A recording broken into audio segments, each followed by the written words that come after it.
Good afternoon. Live from New Delhi, you're watching DD India Newshour, India's voice to the world. I'm Shubhendu Ghosh, coming up in the next hour. Prime Minister Narendra Modi inaugurates the 28th Commonwealth Speakers Conference in New Delhi, highlights India's role as leading voice of the Global South. India's military might, including advanced weapon systems, guns, tanks and BrahMos missiles, put on display at the 78th Army Day Parade in Jaipur.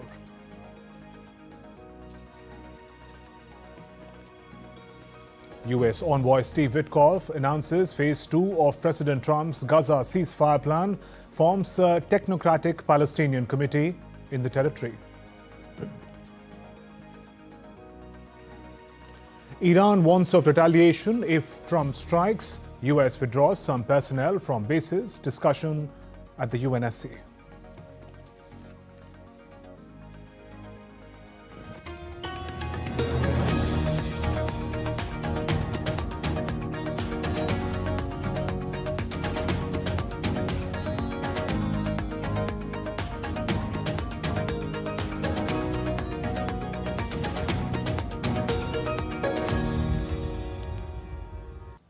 Prime Minister Narendra Modi on Thursday inaugurated and addressed the 28th Conference of Speakers and Presiding Officers of the Commonwealth at the Parliament House complex, the fourth time India is hosting this event. During his address, Prime Minister Modi highlighted India's success in turning diversity into democratic strength, countering early doubts about its survival and development post-independence. He emphasized that democratic institutions deliver stability, speed and scale, as evidenced by India being the world's fastest growing major economy. The theme of this conference is effective delivery of parliamentary democracy. ये चौथा अवसर है जब Commonwealth speakers और presiding officers की conference Bharat में हो रही है। इस बार इस कॉन्फ्रेंस का मुख्य विषय effective delivery of parliamentary democracy है। आप सभी जानते हैं कि जब भारत आजाद हुआ तो उस दौर में ये आशंका व्यक्त की गई थी कि इतनी डाइवर्सिटी में भारत में लोकतंत्र टिक नहीं पाएगा। लेकिन भारत ने इसी डाइवर्सिटी को डेमोक्रेसी की ताकत बना दिया। एक सबसे बड़ी आशंका ये भी थी कि अगर भारत में लोकतंत्र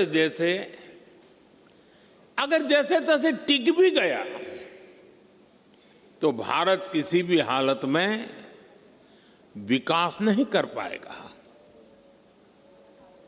लेकिन भारत ने साबित किया कि डेमोक्रेटिक इंस्टीट्यूशंस और डेमोक्रेटिक प्रोसेसेस डेमोक्रेसी के स्टेबिलिटी, स्पीड और स्केल तीनों देते हैं। भारत दुनिया की फास्टेस्ट ग्रोइंग मेजर इकोनॉमी है। And Prime Minister Narendra Modi also hailed India's democracy as the last mile delivery, declaring the spirit of public welfare has lifted some 25 crore people out of poverty in the recent years. He also asserted that democracy actually delivers in India. Bharat में democracy का अर्थ last mile delivery है। हम एक लोक कल्याण की भावना से हर व्यक्ति के लिए बिना किसी भेदभाव के काम कर रहे हैं और इसी लोक कल्याण की भावना के कारण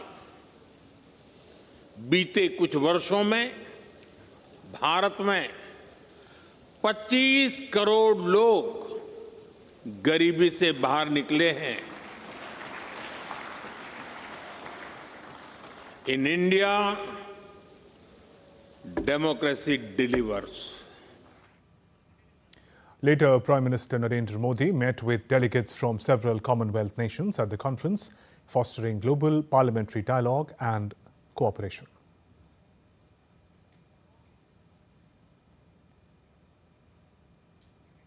The conference is being chaired by Speaker of Lok Sabha, Om Birla, and is being attended by 61 speakers and presiding officers of 42 Commonwealth countries and 4 semi-autonomous parliaments from different parts of the world. The conference deliberates on a wide range of contemporary parliamentary issues, including role of speakers and presiding officers in maintaining strong democratic institutions, the use of artificial intelligence in parliamentary functioning, impact of social media on members of parliament, innovative strategies to enhance public understanding of parliament and citizen participation beyond voting, among others.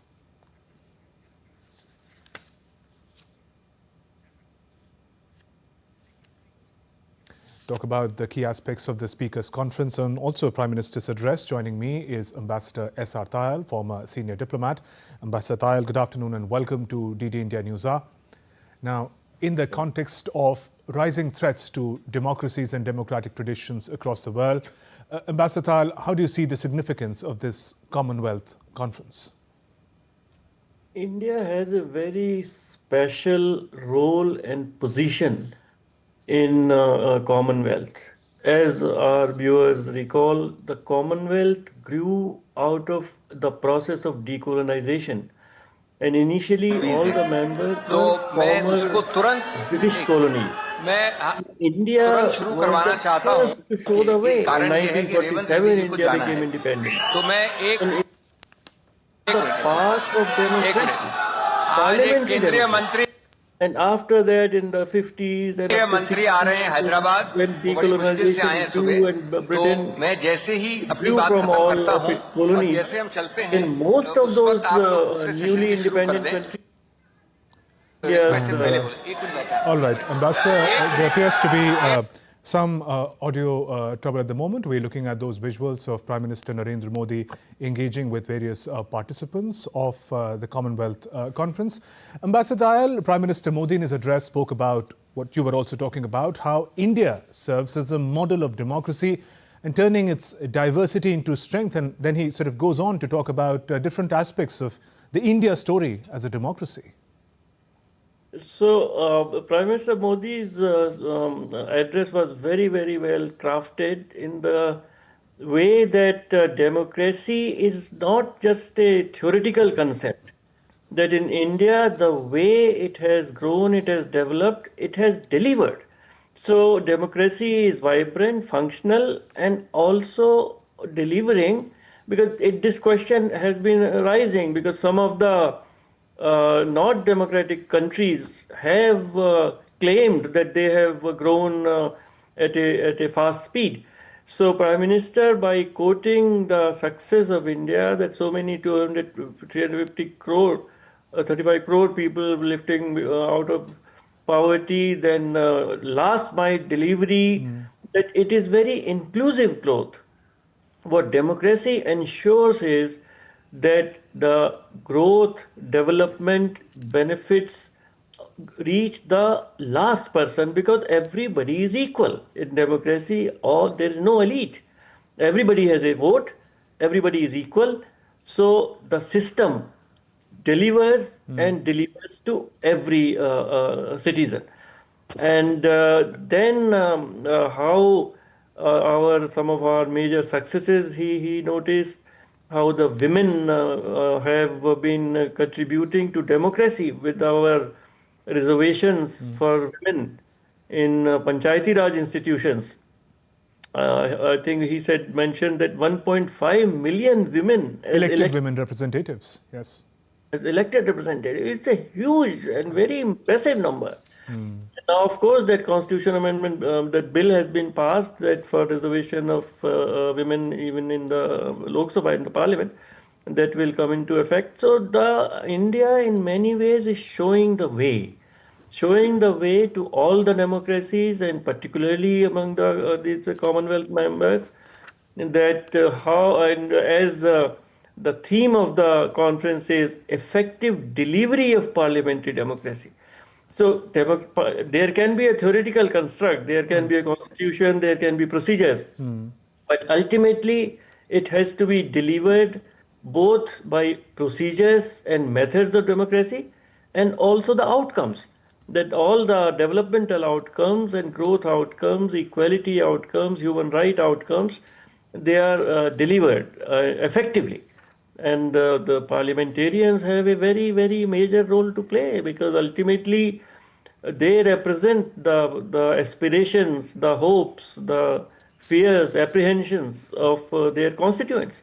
They are directly in touch with their constituents and they convey their feelings and their views to the government. So very well crafted, and there will be 4 or 5 major themes on which discussion will take place with the chairmanship of different members, important members of the Commonwealth, and like how to further strengthen democratic institutions. And what is really very important is the use of artificial intelligence in parliamentary functioning. And that is uncharted waters, and all the countries have to work together. And India is showing the way. India now, all the debates will be translated, interpreted in our other languages through artificial intelligence. So all the documents, otherwise it used to take some time. We were doing it earlier also, but it used to take some time.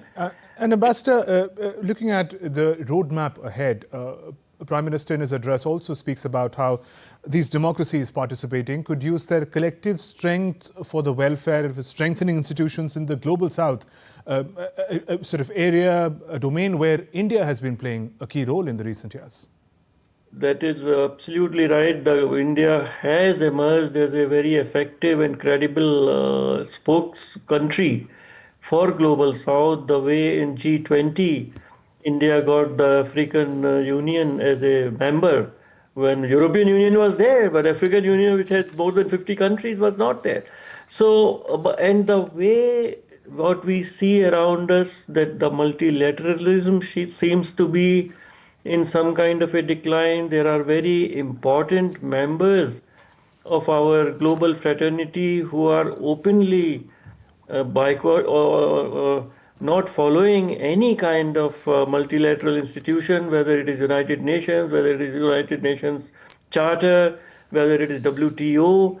And so it is very important that the voice of the Global South is articulated strongly and loudly by those who have the means to do that, so that in the future scheme of things, as the world is now, it is said that there is a new world international order is being made, because the previous order seems to be in some kind of a flux. In this situation, the Global South has to be very important to have a place on the table where the new rules are being made, and India is a very effective representative and spokesperson of the Global South. On that note, Ambassador Tayal, thank you very much for joining us on DD India and sharing your perspective. Thank you. It's not only cricket, but also democratic and cultural values that hold India and Jamaica together. Speaking exclusively to DD India correspondent Vishal Baristo at the 28th Commonwealth Conference in Delhi, Jason Keats Hall, the High Commissioner of Jamaica, lauded the role of India in leading the Global South under leadership of Prime Minister Modi.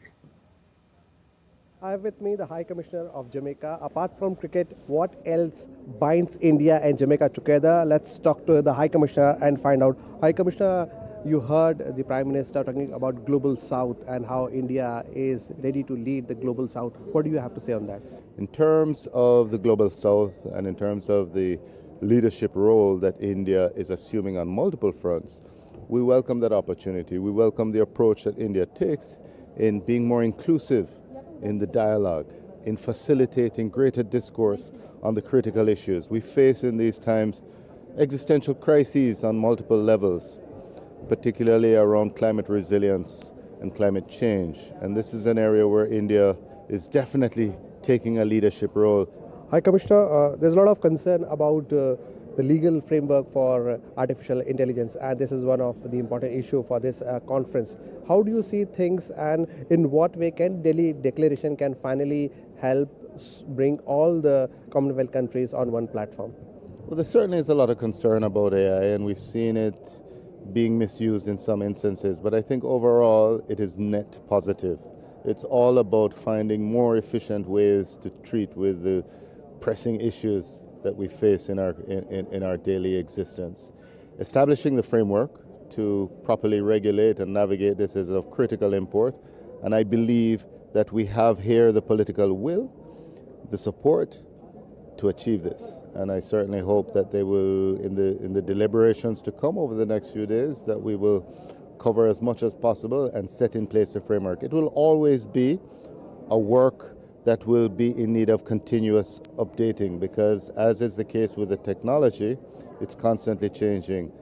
One last question. What do you have to say about the leadership of Prime Minister Narendra Modi in steering India towards one of the fastest growing economies, and also as leader of Global South? I think maximum credit must be given to him in what he has facilitated India to achieve, especially in the 4 years that I have been here, but in the years preceding.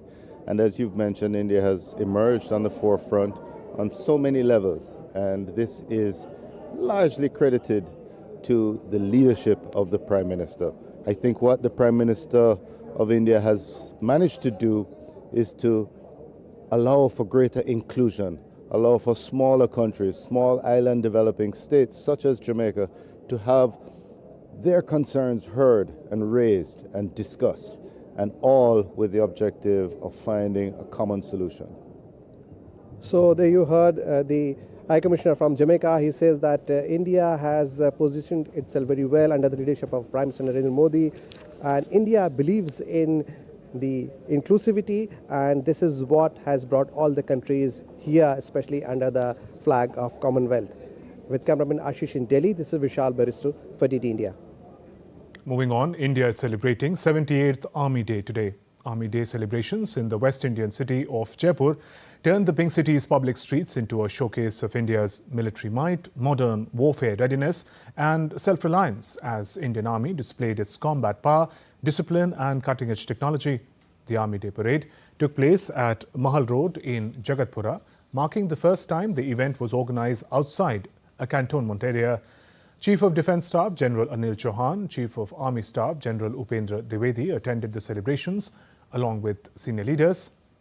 The parade showcased Indian Army's firepower, modernization and displays of BrahMos cruise missile, Pinaka multi-barrel rocket launcher, upgraded BM-21 Grad Smirk rocket system, M777 ultralight howitzers and advanced towed artillery gun system.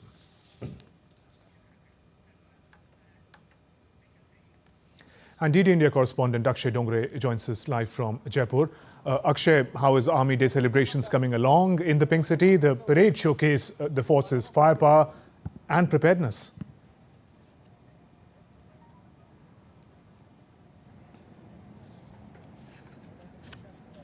Well, it was a powerful and very rich blend of the rich military history of Rajasthan and the tradition. You know, and for the first time ever, we have witnessed that how the day was celebrated not just as a parade day, but it was celebrated in a manner when the entire country witnesses the 26th January Republic Day parade as well. So it was a mini version of that, a lot on display that included not only the formations of the Indian Army, the battalions of the Indian Army, different regiments, but also our equipment. We saw a K9 equipment regiment also where the K9 warriors of our country were on display. Then you can see the equipment that has been displayed. You know, it includes BMPs, it includes tanks, that includes the indigenous Arjun tank as well as the T-90 Bhishma.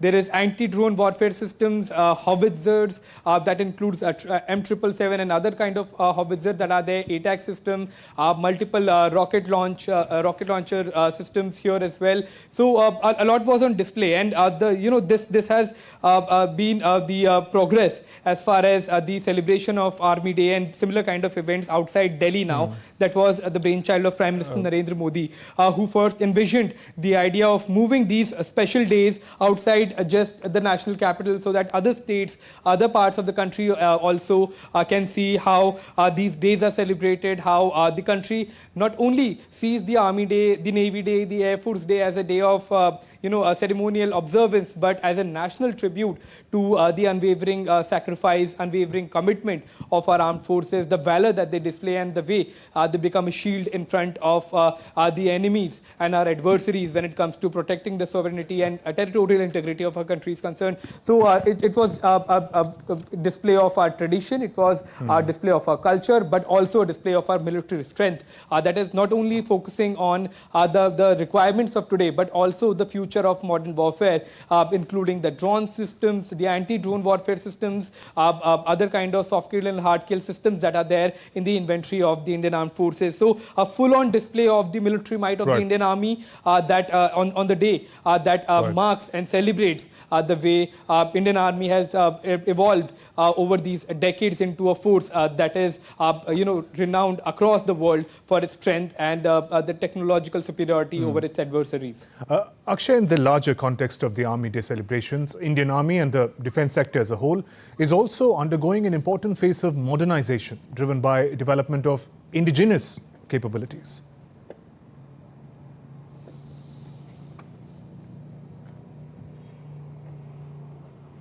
Well, absolutely. As far as the modernization drive is concerned, that has been on full swing. Now not only we are looking at guns, we are looking at tanks, BMPs, and other systems, but we are looking at the future of our warfare as well, the future of modern warfare too, that focuses on a lot of things. That includes electronic warfare, cyber security of our country. Electronic warfare includes weapon systems that target drones, anti-drone systems, satellite systems. So all of this is in fact a bouquet as far as if you look at the security apparatus of our armed forces and the way they deal with the challenges not only of today but of the future as well. Akshay, thank you for joining us with those updates. And after the Army Day parade, the Army Chief gave a short statement where he highlighted Made in India defence equipments in an effort to build agile, responsive and mission-oriented forces to meet future operational challenges. पिछले कुछ वर्षों में भारतीय सेना की सोच में एक स्पष्ट बदलाव आया। हम केवल वर्तमान चुनौतियों पर ही नहीं बल्कि भविष्यों के युद्धों की तैयारी में भी गंभीरता से काम कर रहे हैं।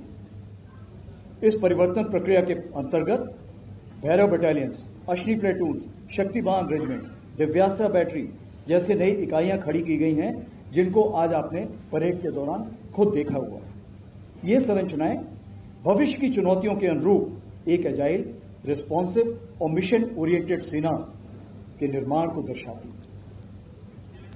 हमारे इस परिवर्तन की आधारशिला आत्मनिर्भरता है, जिसकी झलक आपको परेड के दौरान मेड इन इंडिया उपकरणों के द्वारा देखने को मिली।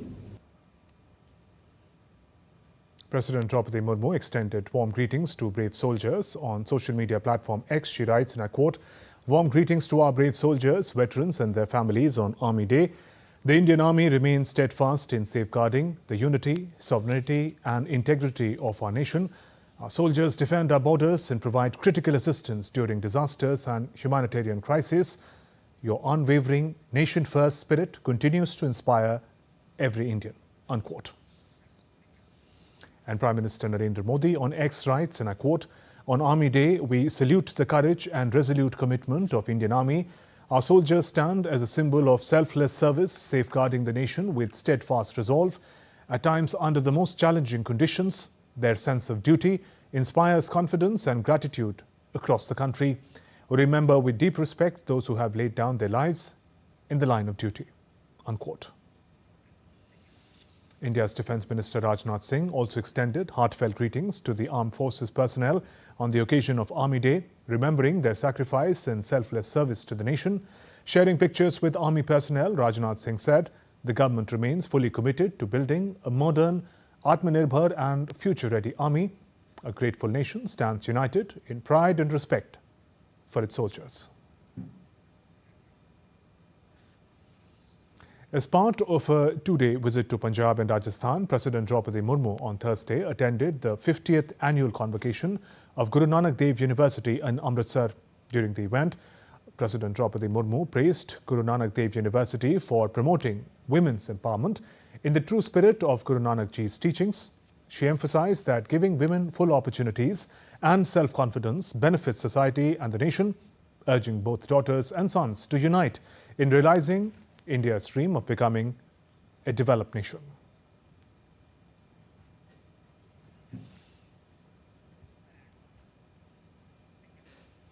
India's Union Home Minister of Cooperation, Amit Shah, released the Gujarati translation of the complete works of Advaita Vedanta Acharya Adi Shankaracharya, published by Sastu Sahitya Trust. Addressing the gathering, Minister Shah described the availability of Adi Shankaracharya's Granthavali in Gujarati as a significant milestone for readers in the state. He said that making classical philosophical texts accessible in local languages plays a vital role in preserving India's intellectual and spiritual heritage.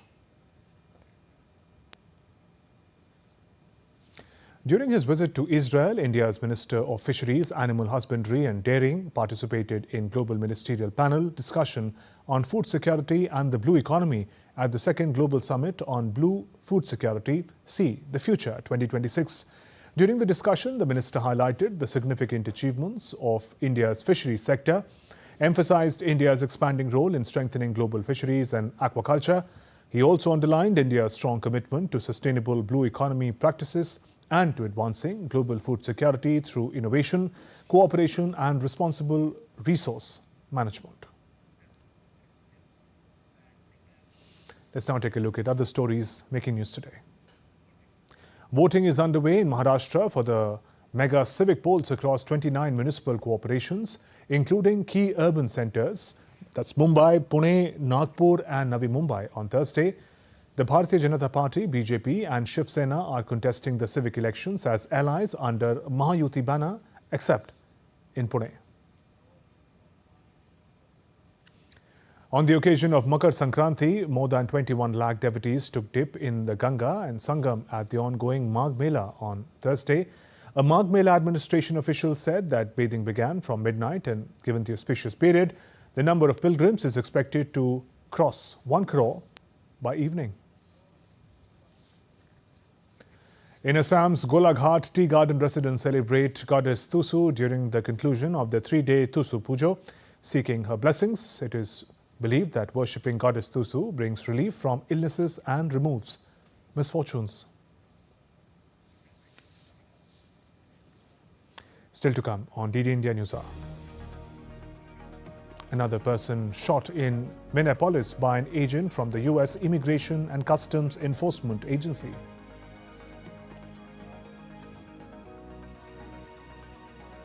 Ugandans vote in general elections.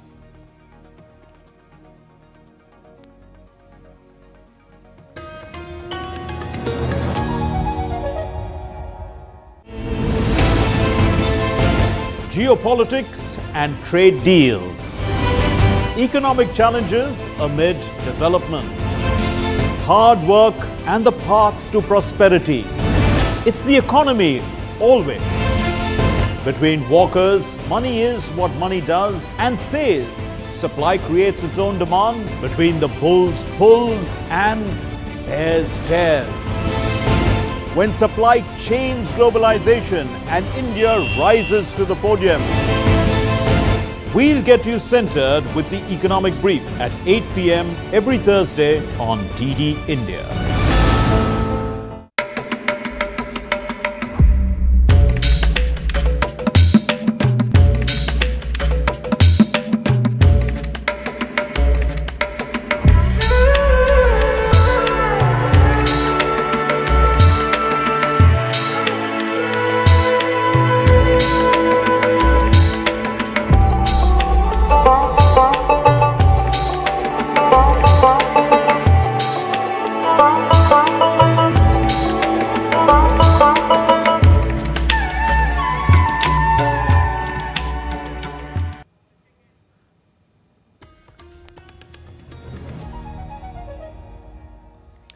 Welcome back. You're watching DD India Newshour. I'm Shubhendu Ghosh. Our top stories at this hour.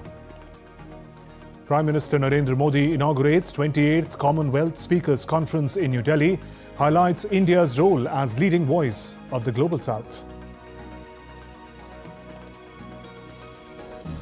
India's military might, including advanced weapon system, guns on display at Army Day.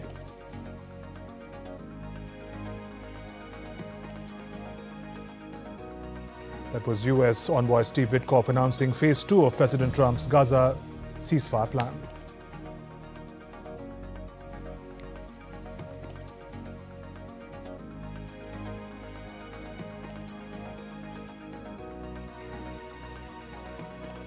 Iran warns of retaliation if Donald Trump strikes. US withdraws some personnel from bases. Discussion at the UNSC.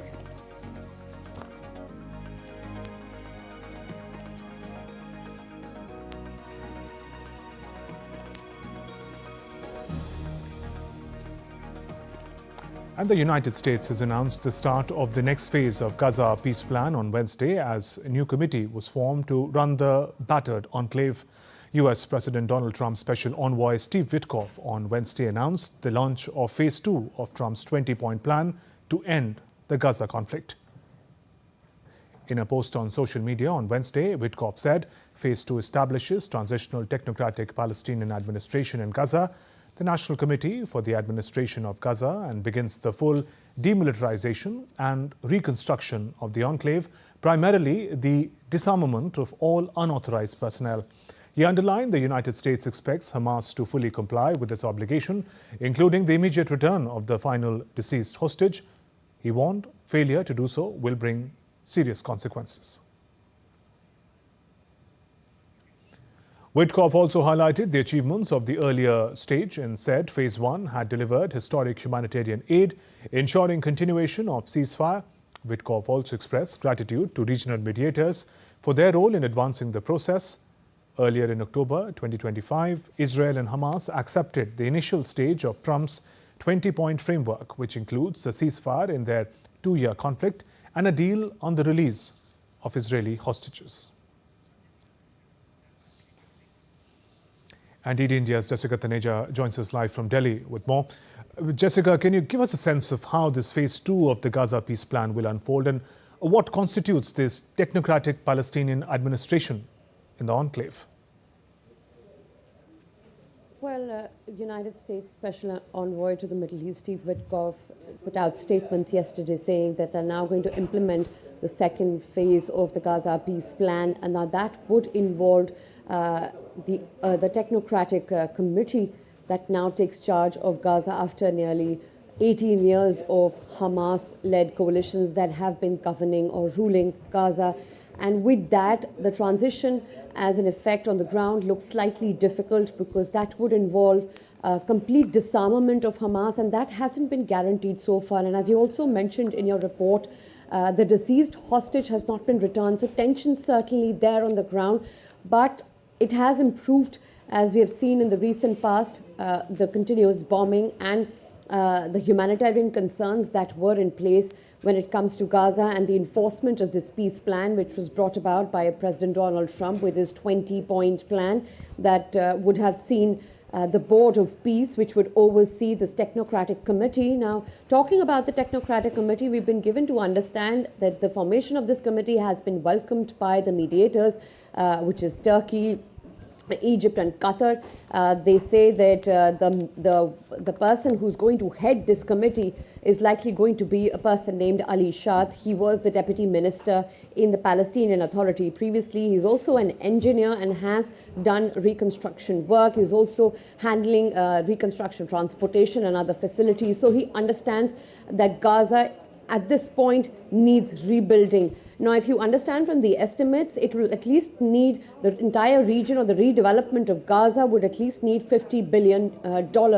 And with little pledges being made so far or nothing confirmed to that effect, it is going to be a difficult task for the committee to also start with reconstruction of Gaza, but also to sort of return the state to normalcy and to be able to manage day-to-day functions. But we don't know who who the other 14 members or 15 members of this technocratic committee would be. Those details haven't been put out because the Americans and the mediators are still hoping that the Hamas disarmament, along with the return of the deceased Israeli hostage, as was part of the deal, take place soon. And so further details can be ironed out and the implementation is executed to the effect that the Trump's 20-point peace plan, which is going to be overseen by the Board of Peace, again appointed by or headed by President Donald Trump, will be able to say.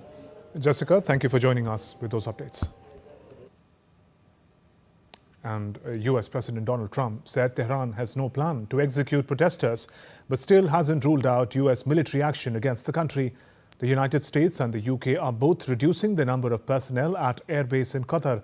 Iran has reopened its airspace after a near 5-hour closure that forced airlines to cancel, reroute or delay some flights. The United Nations Security Council is scheduled to meet on Thursday for a briefing on the evolving situation in Iran. Here's more. The United States is withdrawing some personnel from bases in West Asia. Tehran warned neighbors it would hit American bases if Washington strikes.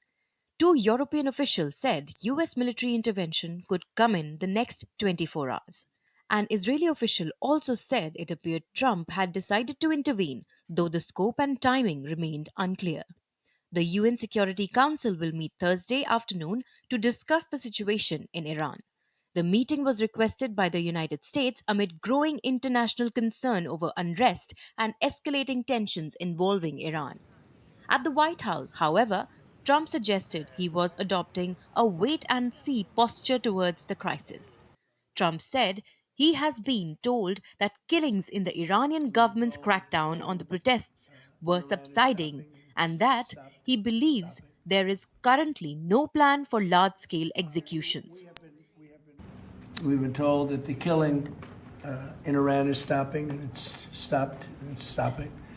And there's no plan for executions or an execution or executions. So I've been told that on good authority. We'll find out about it.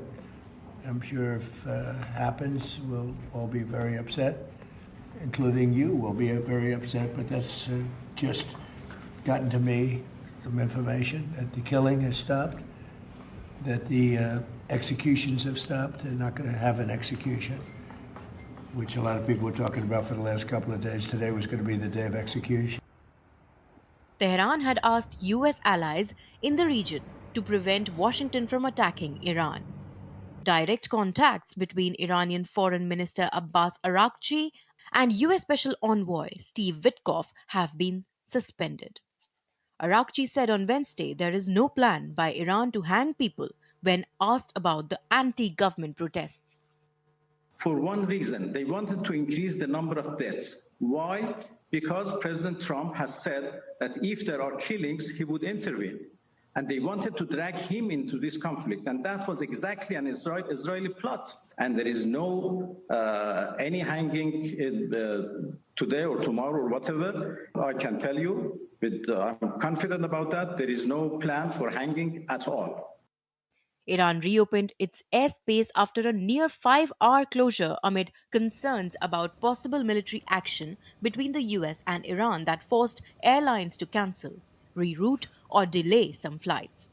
Iran closed its airspace to all flights except international ones and from Iran with official permission on Wednesday. The notice was removed shortly. Anamika Pandey's report for DD India.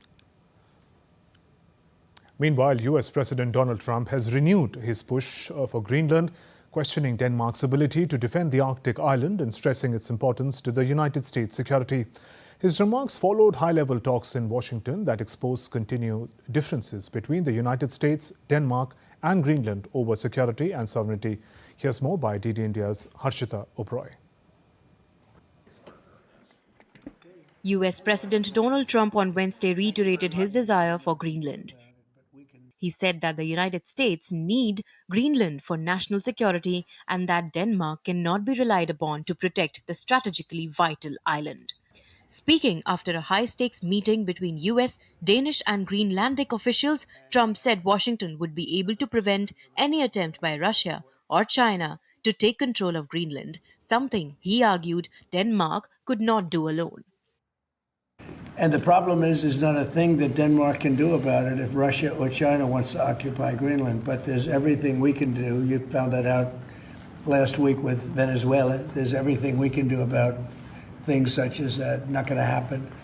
We're not, I can't rely on Denmark being able to fend themselves off. I have a very good relationship with Denmark, and we'll see how it all works out. I think something will work out. Earlier in the day, Denmark's Foreign Minister Lars Løkke Rasmussen and Greenland's Foreign Minister Vivian Motzfeldt met US Secretary of State Marco Rubio and Vice President J.D. Vance at the White House. After the meeting, officials announced plans to establish a joint working group to discuss a broad range of issues related to Greenland.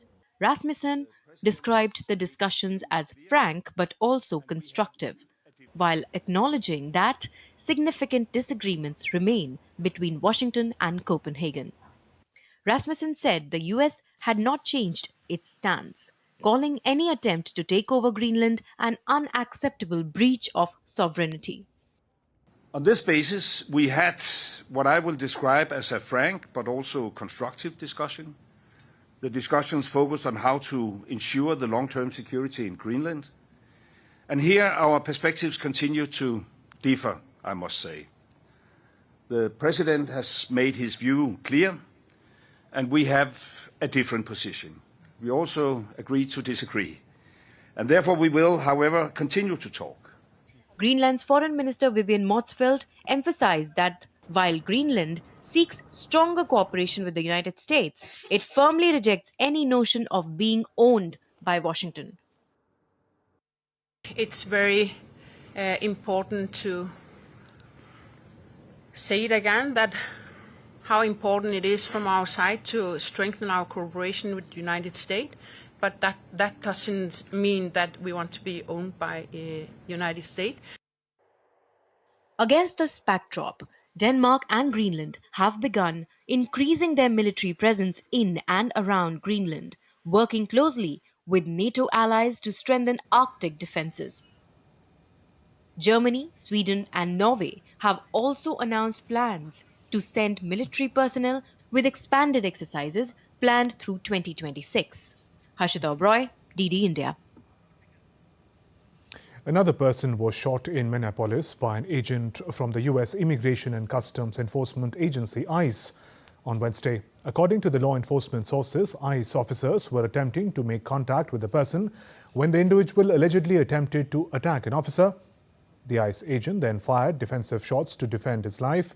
Department of Homeland Security officials confirmed the shooting in a post on X, saying an illegal alien from Venezuela was targeted for a traffic stop and resisted arrest. Both the officer and the person who was shot were taken to the hospital.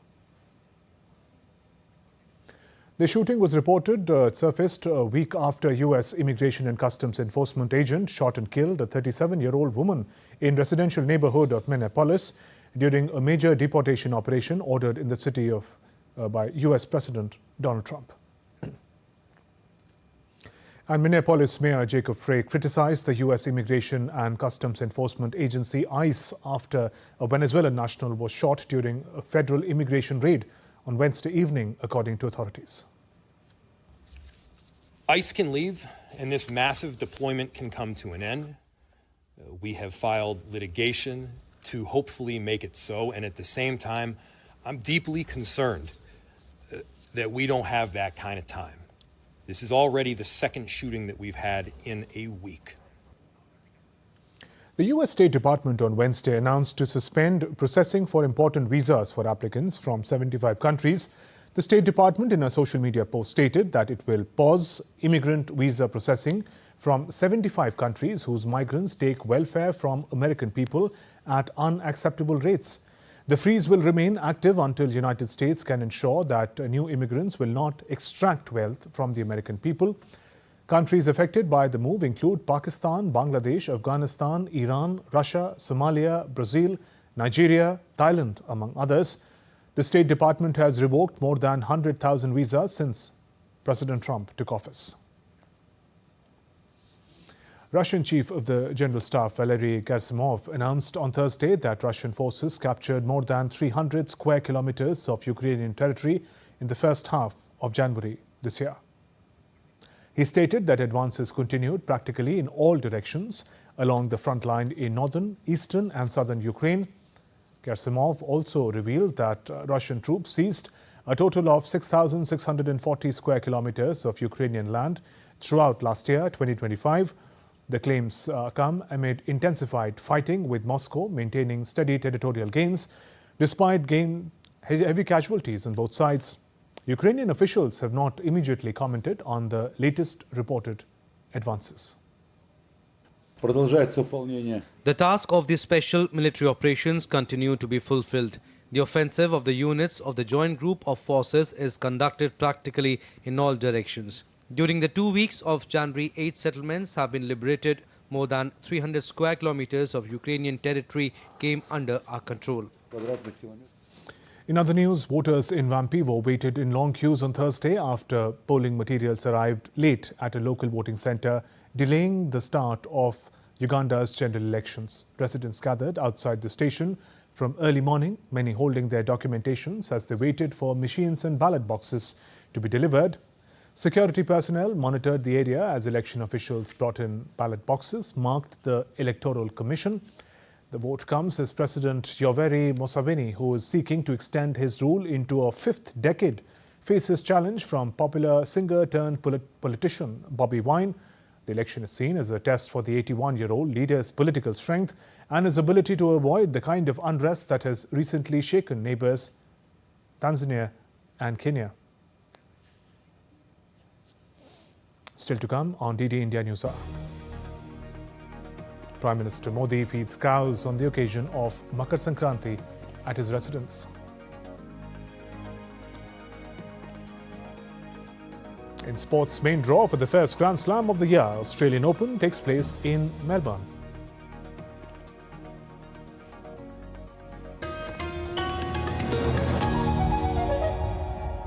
Can the US launch a bombing campaign against Iran? The Philippines vessel suffered structural damage. The saga of child sexual abuse is the United States China's debt trap strategy. Truth is stranger than fiction. But sometimes hard to uncover.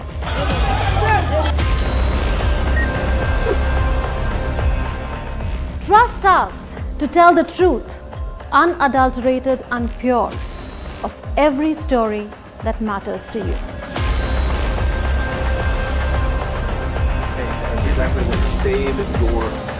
You read between the lines, cut the clutter, and connect the dots to get you the full picture. Watch Connecting the Dots at these times with me, only on DD India.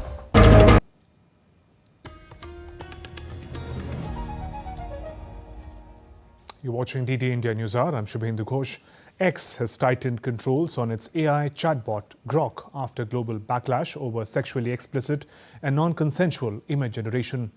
Elon Musk's social media platform X announced new measures to stop its AI chatbot Grok from generating sexualized images of real people, including women and children. The platform said it will block the ability to edit explicit images, and the rule applies to all users, including paid subscribers. The move comes as regulators across the world step up action against Grok's image tools, following complaints that its spicy mode enabled non-consensual deepfake images. Authorities in the US, UK, France, India, and Southeast Asia have launched probes, blocked access, or demanded content removal, increasing pressure on X and its AI firm, XAI. Despite trade issues with the United States, China reported it has witnessed a trade surplus of $1.2 trillion. Lars Holter is with DW and joins me from Berlin. Lars, how does Europe factor into these trade numbers? Thanks for having me. Well, Europe and particularly Germany are playing a major role in all this because as China's trade with the US has indeed dropped steeply after Washington has levied tariffs on the country, China's trade with Europe has indeed skyrocketed to a point actually where exports to other markets have actually grown so much that it more than made up for the losses in the US business, and that we're seeing China's net exports actually grow 5.5% last year. At the same time, China is importing a lot less, Beijing seeking to replace many imports with products made in China. And together, all this leads to this record trade surplus.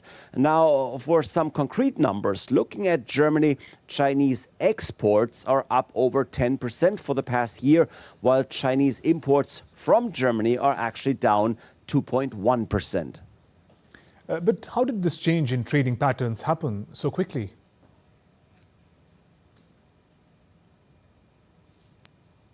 Well, it hasn't really happened that quickly. Obviously, looking at this past year's numbers, they suggest a quick change. But in fact, the US implementing tariffs on China was really only the trigger for a tidal change in trade that has been in the works for years, actually even decades. Here's the thing, China has never played fair on the world stage when it comes to trade, and the EU has regularly criticized the country for doing so.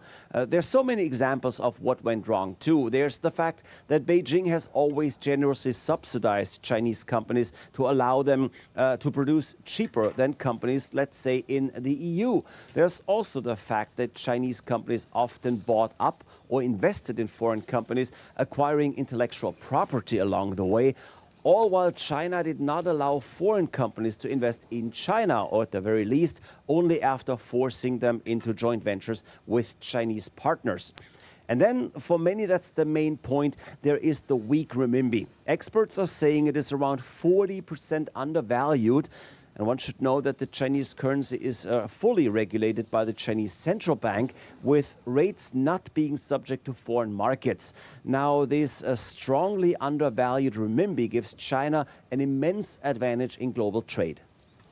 Lars Holter, thank you. You're watching DD India Newshour. Time now for sports. Sports Minister of India, Mansukh Mandavia, cycled in Hanoi village in Gujarat's Bhavnagar district as part of the Fit India cycling program on Thursday. The Hanoi is hosting a 3-day Atmanirbhar festival from January 13th to 15th. Union Sports Minister and Union Minister for Agriculture and Family Welfare and Rural Development, Shivraj Singh Chauhan, inaugurated the event on Wednesday. The Sports Minister said Sunday on Cycle is gaining momentum nationwide, urged citizens, especially youth, to use bicycles for local travel, promoting a healthy and eco-friendly habit. Sunday on cycle देश में movement बन चुकी है। मेरा गांव हनोल आत्मनिर्भर महोत्सव मना रहा है।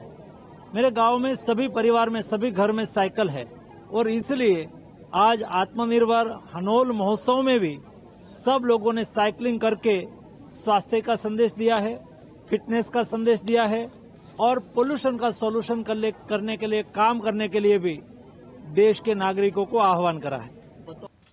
The main draw of the first Grand Slam of the year, Australian Open 2026, took place on Thursday in Melbourne. Some notable battles set to kickstart round 1 include defending champion Jannik Sinner facing Hugo Gaston and women's top seed Aryna Sabalenka taking on French wildcard Tiansua Raktamanga. Men's top seed Carlos Alcaraz will play the 79th ranked Australian Adam Walton in the Spaniard's quest for a first Australian Open crown. 24-time Grand Slam champion Novak Djokovic was bracketed next to 71st ranked Spaniard Pedro Martinez for the opening round.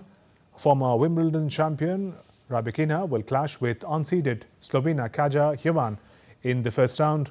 Meanwhile, women's defending champions Madison Keys will face unseeded Ukrainian Alexandra Olenkova.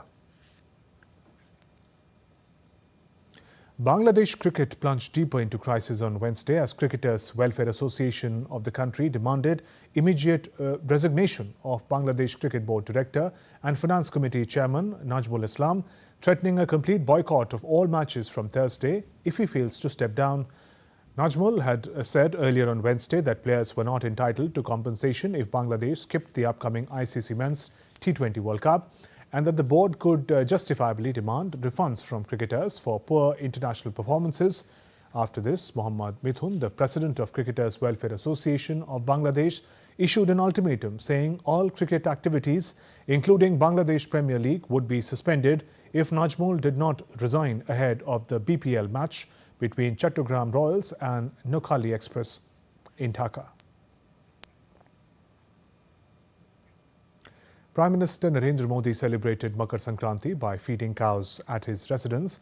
In a heartwarming visual shared widely on social media, Prime Minister was seen offering fodder and gently caressing the animals, embodying tradition, compassion and cultural reverence. The gesture highlights festive emphasis on gratitude towards nature and cattle in Indian heritage.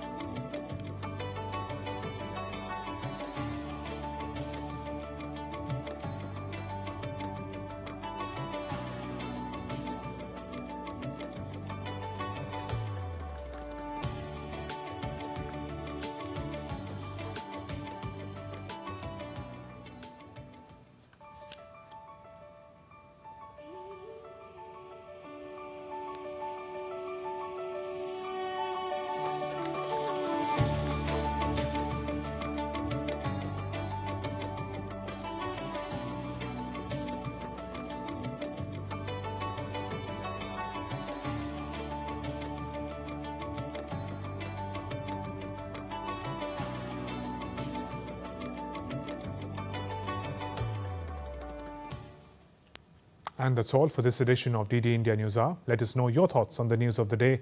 For those on the go, you can get all the latest news and updates from India and across the world on DD India mobile app. This app is available on both Android and iOS platforms. Scan this QR code on the screen to download now. We'll be back with more news as it breaks here on DD India. I'm Shubhendu Ghosh from all of us here in Delhi. Thanks for watching DD India Newshour. Namaskar.